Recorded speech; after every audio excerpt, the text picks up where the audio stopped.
संचार साथी ऐप, क्या इसके जरिए लोगों पर नजर रखने की तैयारी है? विपक्ष की ओर से कुछ इसी दिशा में तोहमतें जोड़ी जा रही हैं। असल में इस ऐप को भारत सरकार ने बनाया है और मोबाइल कंपनियों से कहा गया है कि वे अपने सभी नए स्मार्टफोन में इस ऐप को पहले से ही इंस्टॉल करके बेचें। जैसे कई फोन में इनबिल्ट ऐप आता है, सरकार इसे साइबर सिक्योरिटी ऐप कह रही है। सरकारी नोटिफिकेशन के मुताबिक फोन बनाने वाली कंपनियों को आदेश दिया गया था कि फोन सेट करते समय या पहली बार इस्तेमाल करते समय संचार साथी ऐप साफ दिखना चाहिए और आसानी से खुल जाना चाहिए। इस ऐप की कोई सुविधा को ना तो बंद किया जा सके और ना ही रोका जा सके। यहाँ से कहा जाने लगा कि ये ऐप हर किसी के लिए अनिवार्य होगा और इसे कभी डिलीट नहीं किया जा सकेगा। लेकिन इस पर अब संचार मंत्री ज्योतिरादित्य सिंधिया की सफाई आ गई है। उन्होंने कहा है कि ये ऐप न किसी की जासूसी करता है और ना ही कॉल सुन सकता है।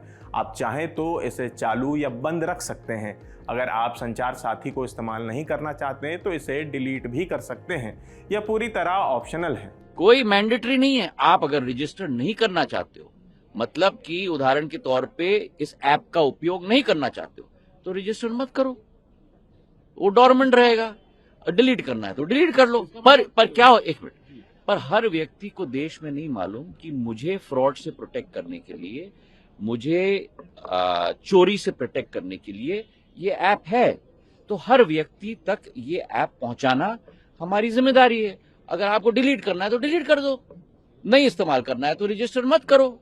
जब आप रजिस्टर करोगे तभी तो एक्टिव होगा, रजिस्टर नहीं करोगे तो इनएक्टिव होगा। सरकार की दलील है कि इस ऐप की मदद से लोग फर्जी कॉल, मैसेज और चोरी हुए मोबाइल की शिकायत कर सकेंगे। जो फोन पहले से बिक चुके हैं उन पर भी जल्द ही एक सॉफ्टवेयर अपडेट भेजकर इस ऐप को इंस्टॉल करने को कहा गया है। कंपनियों को यह नियम लागू करने के लिए 90 दिन का समय दिया गया है और 120 दिनों में उसकी रिपोर्ट सरकार को भेजनी होगी।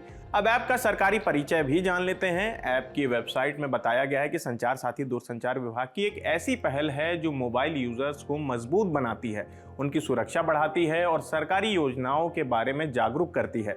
संचार साथी मोबाइल ऐप और वेब पोर्टल दोनों पर उपलब्ध है। संचार साथी पर यूजर्स के लिए कई तरह की सुविधाएं हैं।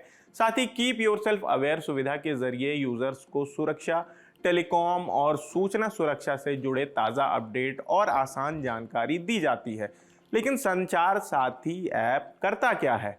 इस ऐप के जरिए आप अपने मोबाइल का IMEI नंबर डालकर ये जान सकते हैं कि फ़ोन असली है या नकली। किसी भी संदिग्ध कॉल या मैसेज की शिकायत कर सकते हैं। अगर मोबाइल खो गया हो या चोरी हो गया हो तो उसकी रिपोर्ट कर सकते हैं। आपके नाम पर कितने मोबाइल सिम जारी हैं ये भी देख सकते हैं। बैंकों और अन्य ज़रूरी संस्थाओं के वेरीफाइड कॉन्टैक्ट नंबर चेक कर सकते हैं। सरकार ने टेलीकॉम साइबर सिक्योरिटी रूल्स के तहत ये सुविधा शुरू की है, जिससे ज़रूरत पड़ने पर मोबाइल कंपनियों को IMEI से जुड़ी जांच या कार्रवाई के निर्देश दिए जा सकें। बकौल सरकार, संचार साथी एक नागरिक केंद्रित ऐप है जिसका मकसद साइबर फ्रॉड रोकना और मोबाइल सिक्योरिटी को मजबूत करना है। इस ऐप और पोर्टल के जरिए लोग कई तरह की सेवाओं का इस्तेमाल कर सकते हैं। सोशल मीडिया पर भी इस ऐप को लेकर खूब चर्चा हो रही है। कई लोग ये सवाल उठा रहे हैं कि इंस्टॉल करने के बाद ऐप कई परमिशन मांग रहा है, जैसे कैमरा, मैसेज, कॉल लॉग आदि इत्यादि। एक यूज़र ने एक स्क्रीनशॉट पोस्ट कर लिखा कि ये तो हद है, प्राइवेसी पर ऐसा समझौता कैसे किया जा सकता है?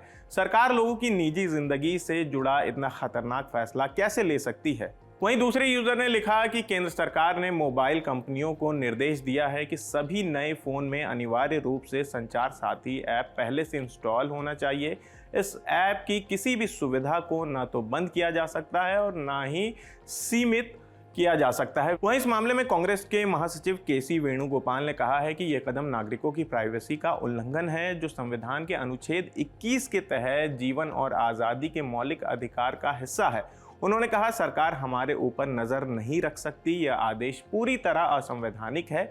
एक ऐसा सरकारी ऐप जिसे हटाया नहीं जा सके, ये तो हर नागरिक की गतिविधियों की निगरानी का तरीका है। KC वेणुगोपाल ने आरोप लगाया है कि ये कदम भारतीय नागरिकों के संवैधानिक अधिकारों पर लगातार हो रहे हमलों की कड़ी है, जिसे मंजूर नहीं किया जा सकेगा। उन्होंने टेलीकॉम साइबर सिक्योरिटी रूल्स 2024 के तहत जारी DOT के आदेश की कॉपी भी साझा की। वहीं शिवसेना नेता आदित्य ठाकरे ने भी इस फैसले की आलोचना की और इसे तानाशाही जैसा कदम बताया। उन्होंने पत्रकार निखिल पावा की पोस्ट शेयर करते हुए लिखा कि यह फैसला लोकतांत्रिक भावना के खिलाफ है। लेकिन इस ऐप के जरिए जो जासूसी करने के आरोप लग रहे हैं, यह कितना सुरक्षित है, इन सवालों के जवाब जानने के लिए हमने एक्सपर्ट से बात की है। आइए सुनते हैं। इसमें जो आईफोन है या एप्पल ओएस है उसमें 2 परमिशन दी गई है, कैमरा की और फाइल अपलोड की। यदि आप एंड्रॉयड देखेंगे तो इसमें 4, 5, 6 परमिशन है, जिसमें कॉल लॉग भी है, एसएमएस भेजना, रिसीव करना, इसके परमिशन भी हैं और भी बहुत सारे परमिशन है। पर परमिशन दिए गए हैं, डेटा कलेक्शन नहीं है। यदि आप प्ले स्टोर पर जाएं और उसके अंदर संचार साथी सर्च करें तो नीचे एक ऑप्शन आता है डेटा सेफ्टी। डेटा सेफ्टी पर क्लिक करें तो एक ऑप्शन आएगा सी डिटेल्स। सी डिटेल्स पर क्लिक करें तो देखेंगे कि उसमें साफ साफ लिखा गया है कि ये ऐप कोई भी डेटा कलेक्ट नहीं करती है। तो फिर आप कहेंगे कि यार परमिशन क्यों ले रहे हैं जब डेटा कलेक्ट ही नहीं करना।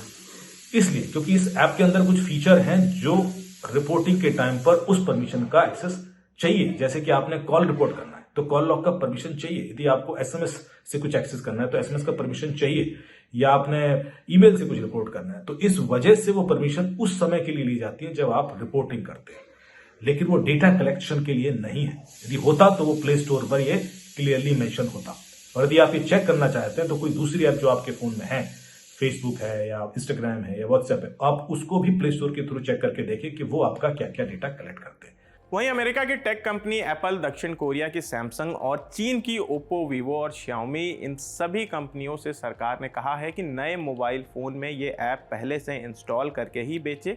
ये जानकारी रॉयटर्स की रिपोर्ट में दी गई है। 2018 में एप्पल का भारत के टेलीकॉम रेगुलेटर ट्राई से इसलिए झगड़ा हुआ था क्योंकि सरकार एक एंटी स्पैम ऐप बनाना चाहती थी और एप्पल इसे फ़ोन में डालने के लिए तैयार नहीं था। इसी साल अगस्त में रूस ने भी नियम बनाया था कि हर स्मार्टफोन और टैबलेट में सरकार का मैसेजिंग ऐप मैक्स मैसेंजर पहले से इंस्टॉल होना चाहिए। इसे वहाँ व्हाट्सएप का सरकारी विकल्प माना जा रहा था।